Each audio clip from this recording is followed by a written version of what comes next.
좋은 수요일 아침입니다. 다 함께 찬송가 536장 찬양하겠습니다. 찬송가 536장입니다. 죄짐에 눌린 사람은 다 좋게 나오라. 주 말씀을 시할 때에 곧 평안 얻으리. 의시하세 의시하세 주 의시하세. 구하시네 구하시네 구구하시네. 참 구원 주신 주께서 보혈을 흘렸네.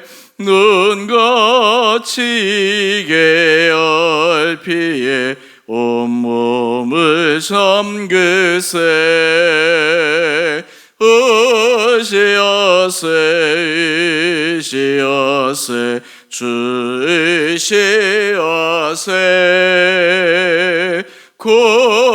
구하시네 구하시네 구구하시네.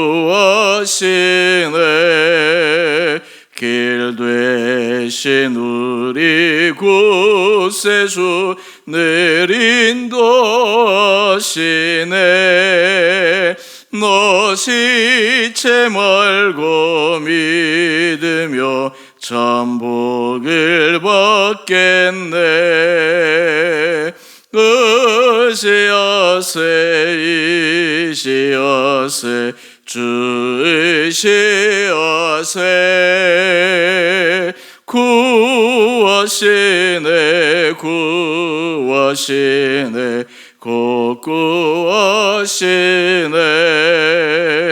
온 성도 하나 되어서 영광길 걸으며 한없는 은혜 받아서 영원히 누리리. 의시하세 의시하세 주 의시하세. 구하시네 구하시네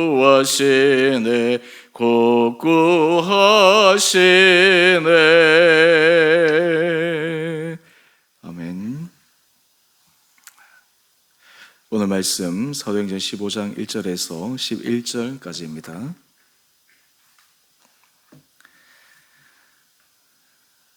어떤 사람들이 유대로부터 내려와서 형제들을 가르치되 너희가 모세의 법대로 할례를 받지 아니하면 능히 구원을 받지 못하리라 하니 바울 및 바나바와 그들 사이에 적지 아니한 다툼과 변론이 일어난지라. 형제들이 이 문제에 대하여 바울과 바나바와 및 그 중에 몇 사람을 예루살렘에 있는 사도와 장로들에게 보내기로 작정하니라. 그들의 교회의 전송을 받아 베니게와 사마리아로 다니며 이방인들이 주께 돌아온 일을 말하여 형제들을 다 크게 기쁘게 하더라. 예루살렘 이르러 교회와 사도와 장로들에게 영접을 받고 하나님이 자기들과 함께 계셔 행하신 모든 일을 말하며 바리새파 중에 어떤 믿는 사람들이 일어나 말하되 이방인에게 할례를 행하고 모세 율법을 지키라 명하는 것이 마땅하다 하니라. 사도와 장로들이 이 일을 의논하러 모여 많은 변론이 있은 후에 베드로가 일어나 말하되 형제들아 너희도 알거니와 하나님이 이방인들로 내 입에서 복음의 말씀을 들어 믿게 하시려고 오래전부터 너희 가운데서 나를 택하시고 또 마음을 아시는 하나님이 우리에게와 같이 그들에게도 성령을 주어 증언하시고 믿음으로 그들의 마음을 깨끗이 하사 그들이나 우리나 차별하지 아니하셨느니라. 그런데 지금 너희가 어찌하여 하나님을 시험하여 우리 조상과 우리도 능히 매지 못하던 몽해를 제자들의 목에 두려느냐. 그러나 우리는 그들이 우리와 동일하게 주 예수의 은혜로 구원받는 줄을 믿노라 하니라. 아멘. 좋은 수요일 아침입니다. 하나님께서 이 하루도 우리 사랑하는 성도님 한 분 한 분들에게 주의 은혜를 부어주시기를 원합니다. 오늘 본문의 내용을 보면 이방인들에게서 복음으로 삶의 변화가 일어난 사람들에게 유대교에서 개종한 사람들이 하나님 앞에서 구원받기 위한 하나의 조건을 내세웁니다.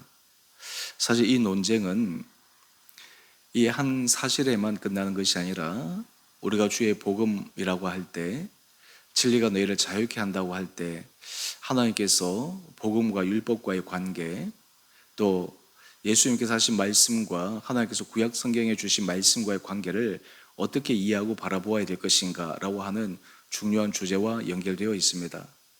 오늘 말씀을 통해서 우리는 외적인 형식이 아닌 그 안에 담긴 정신, 또 그것을 통해 궁극적으로 하나님께서 우리의 삶에 우리가 이루기를 원하시는 삶의 방향과 실제적인 모습이 무엇인지를 함께 묵상하기를 원합니다. 오늘 1절 이하의 말씀을 보면 지금 이방인들이 모여 주 앞에 예배드리는 교회 공동체에 유대로부터 몇몇 형제들이 내려와서 한 구원의 기준을 제시합니다. 그것이 1절 말씀인데, 모세의 법대로 할례를 받지 아니하면 능히 구원을 받지 못하리라. 할례가 구원의 가장 중요한 요소다라고 하는 것입니다. 사실 우리 신앙생활에 있어서 이 구원이라고 하는 문제는 굉장히 중요합니다. 어떻게 해야지 구원을 받는가? 구원의 조건은 무엇인가? 또 구원의 완성은 어떻게 되는가? 이러한 것들은 역사를 통해서 치열한 논쟁이 있었고, 종교개혁 이후에 우리 개신교는 구원은 오직 믿음으로 말미암는다라고 하는 확고한 신앙 고백 위에 우리의 신앙생활을 해가고 있습니다. 그럼에도 불구하고 이 구원의 조건이 되는 오늘 본문에는 할례를 얘기하지만 또 율법에서 얘기하는 구체적인 행위의 여러 준수의 틀, 이런 것들을 어떻게 보아야 될 것인가 라고 하는 것입니다. 그런데 할례를 받지 않으면 구원을 받지 못한다라고 하는 이 조건에 우리 2절 이하의 말씀을 보면 바울 및 바나바와 그들 사이에 적지 아니한 다툼과 변론이 일어납니다. 바울과 바나바는 지금 안디옥 교회를 목회하면서 유대에서 내려온 사람들이 모세가 지시한 그 할례가 구원의 조건이라고 했을 때 지금 신앙 안에서, 믿음 안에서 신앙생활을 하는 사람들이 또 할례를 받게 한다라고 하는 것은 참으로 그들의 신앙생활에 혼란을 가져올 것이라 생각을 합니다. 그리고 과연 그것이 맞는가라고 하는 치열한 변론이 벌어집니다. 여기서 우리는 바울과 바나바의 입장은 할례는 결코 구원의 조건이 될 수 없다라고 하는 입장인 것을 알 수가 있습니다. 그런데 문제는 이것을 그들 사이에 변론만 한다고 해서 해결되어지지 않습니다. 교회의 권위, 그리고 교회의 사도들에게 가서 이 문제를 의논하고 변론하고 분명한 기준과 선을 잡을 필요가 있었습니다. 그래서 그들이 예루살렘에 올라갑니다. 거기에서 여러 사도와 장로들과 함께 이 문제에 대해서 토론하고 그리고 의논합니다.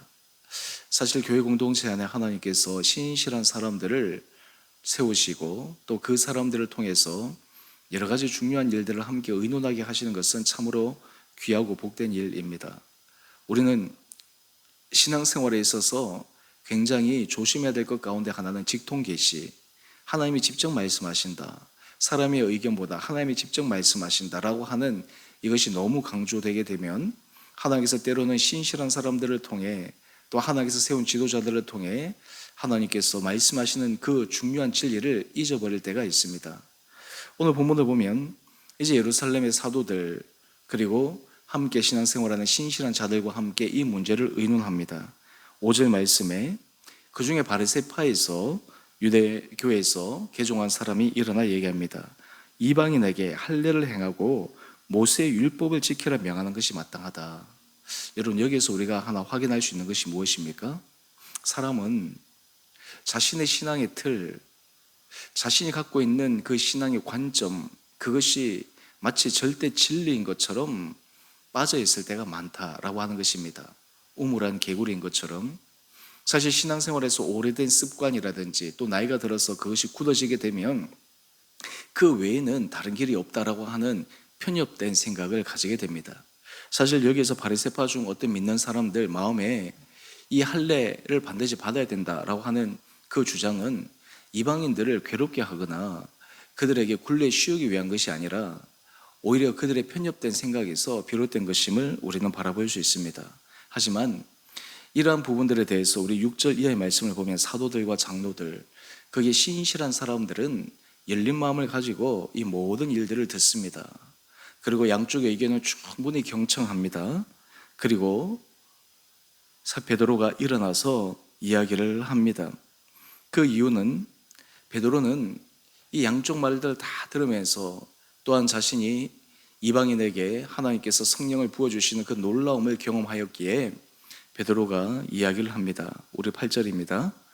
마음을 아시는 하나님이 우리에게와 같이 그들에게도 성령을 주어 증언하시고 믿음으로 그들의 마음을 깨끗하게 하사 그들이나 우리나 차별하지 아니하셨느니라.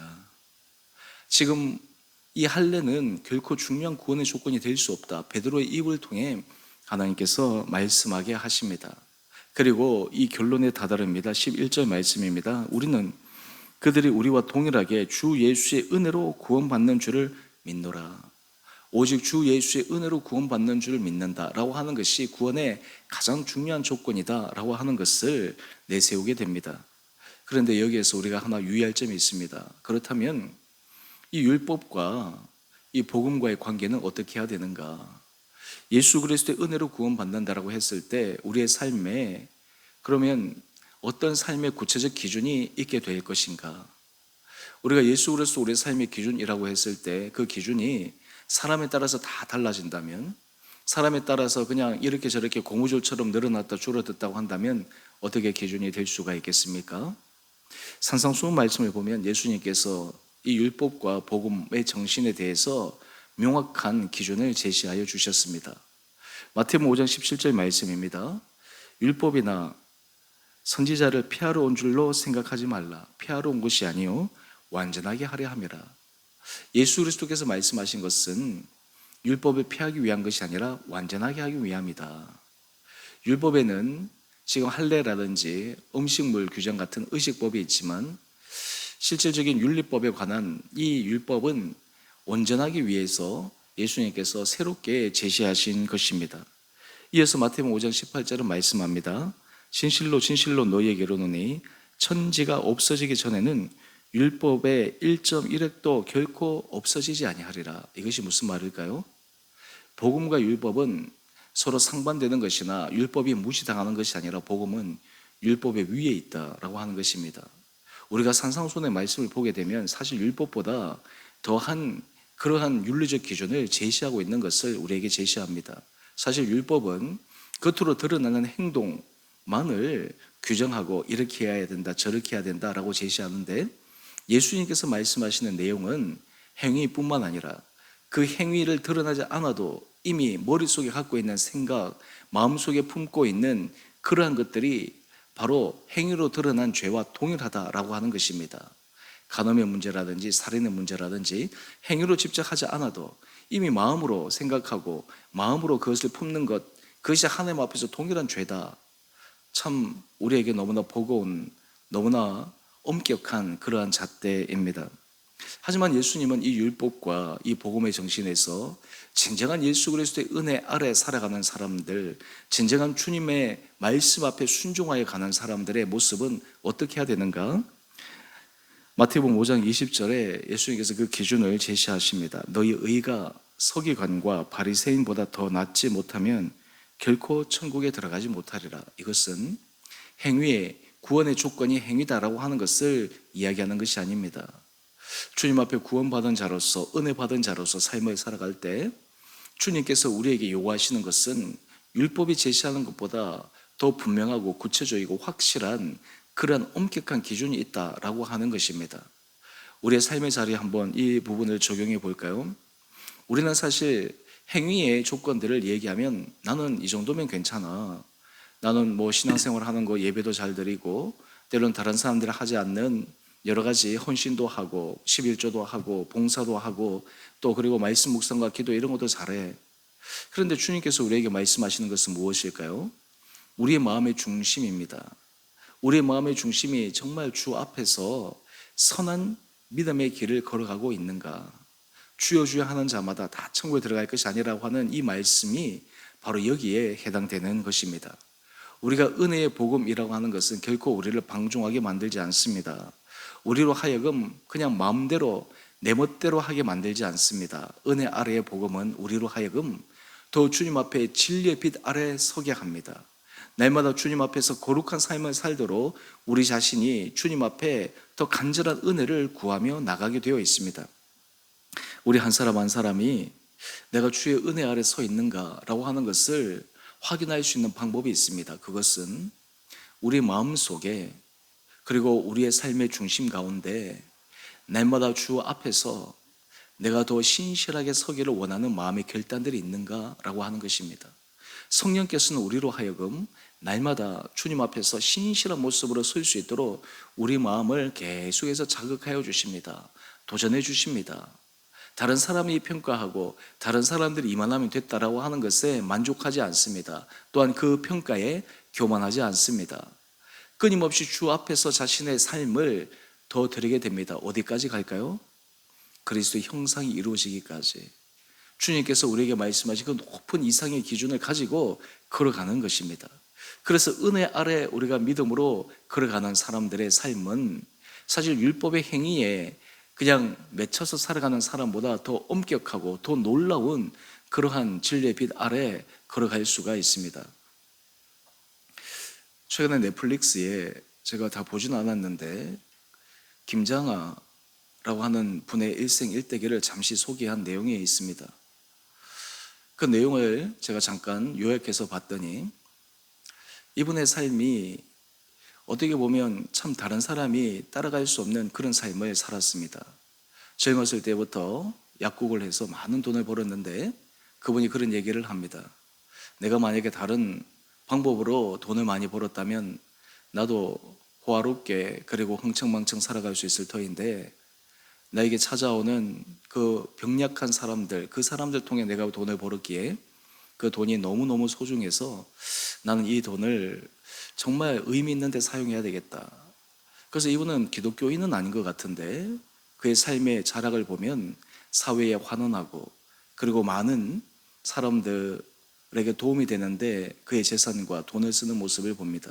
심지어는 학교를 세워서 또 학교를 국가에 혼납하기도 하고 또 여러 가지 힘든 가운데 공부하는 사람들에게 장학금을 대가지고 다 그냥 그들을 보살펴주고 돌보아줍니다. 그런데 제가 참 놀라운 것은 이것입니다. 이분이 다른 사람들에게 인정받고 싶은 마음이 하나도 없다라고 하는 거예요.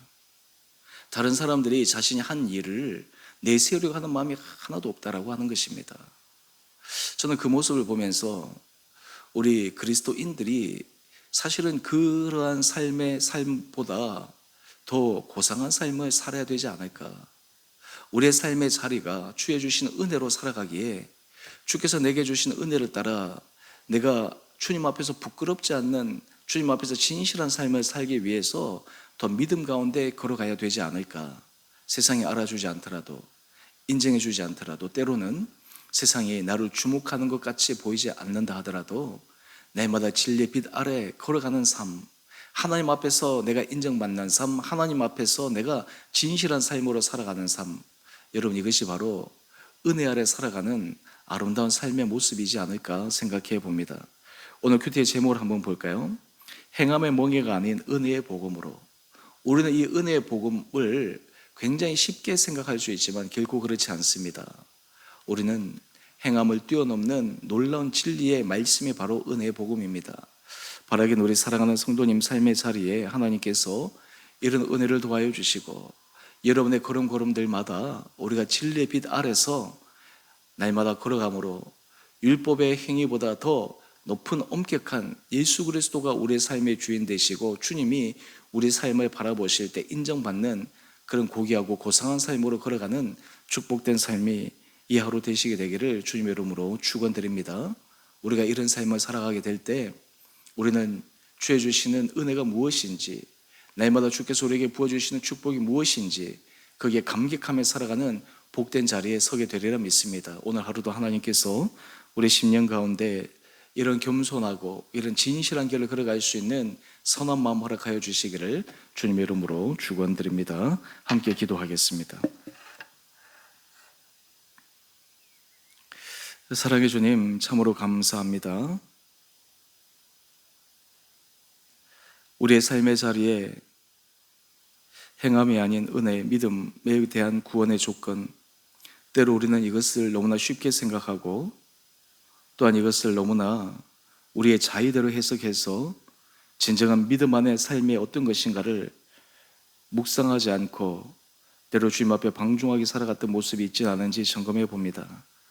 날마다 우리 심령 가운데 성령의 은혜를 허락하여 주셔서 우리가 진리의 빛 아래 서게 하여 주시고 우리의 부족함과 우리의 연약함 속에서도 끊임없이 성령의 인도하심을 따라 주께서 우리를 이끌어 가시는 그 구원의 은혜와 능력을 경험하는 귀한 성도들 되게 하여 주시옵소서. 주님, 특별히 이 하루하루를 살아가는 우리의 삶의 자리에 주님 축복하여 주시고 우리의 모든 인생의 걸음걸음들이 주님 앞에서 새로워지게 하여 주시옵소서. 특별히 우리 사랑하는 성도들의 삶을 지켜주시고 은혜 가운데 붙들어 주시고 무엇보다 우리 사랑하는 성도들의 삶에 정말 진리의 빛을 주님께서 밝혀주셔서 성령이 감동하시는 대로 성령께서 우리 마음에 도전하시고 두드리시는 대로 그 말씀에 순종하여 날마다 주께서 인정하시는 아름다운 의의 길을 걸어가는 우리 온 복된 한 분 한 분들 되게 하여 주옵소서.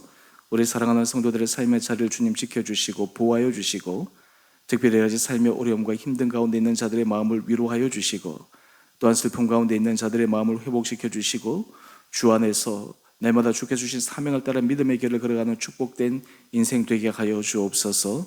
특히 병상 가운데 지금 회복 중에 있는 서집사님 주님 기억하여 주셔서 그 모든 병상의 자리에 주님이 함께하여 주심으로 그 어렵고 힘든 시간들을 잘 이겨내어 또 주님 앞에 영광 올려드릴 수 있는 거룩한 시간 주옵소서. 우리 교회가 날마다 주님 앞에서 하나님께서 인정하시는 거룩한 교회 공동체 될 수 있도록 우리 모든 한 사람 한 사람의 마음을 주장하여 주시고 붙들어 주시고 또 우리에게 맡기신 그로 귀한 사명들을 각자의 자리에서 성실하게 잘 감당케 하여 주시옵소서.